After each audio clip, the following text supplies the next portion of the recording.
અને હવે વાત કરવી છે અન્નદાતાની પીડાની, કારણ કે માર્કેટ યાર્ડમાં ધૂમ દેખાતું શાકભાજી તમને જોઈને એમ થઈ શકે કે વાહ શિયાળો છે, ખૂબ શાકભાજી આવ્યું છે, પરંતુ એની પાછળની એક પીડા છે જે અન્નદાતા જાણે છે અને જે ખરીદે છે જે શાકભાજી એ પણ જાણે છે, કારણ કે 2 રૂપિયામાં ટામેટા 2 થી લઈને 5 રૂપિયામાં વેચાઈ રહ્યા છે। રાજકોટના દ્રશ્યો કે જ્યાં ધૂમ આવક થઈ રહી છે ટામેટાની, કોબીજ, ફ્લાવર તમામના ભાવ તળિયે પહોંચ્યા છે।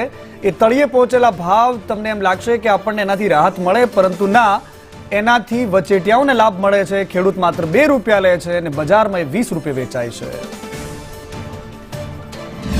મેં 40 કિલો ટમેટા લઈને આવ્યા હતા, 60 રૂપિયાનો કેટ વેચાણું।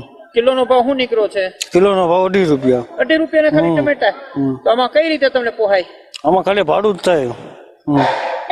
બજારમાં શું રિટેલમાં વેચાતા છે ટમેટા? બજારમાં 20 રૂપિયા કિલો। તમને 2.5 રૂપિયા? હા, અમને 2.5 રૂપિયા કિલો। બધા ખેડૂતને આવું જ મળે છે? હા।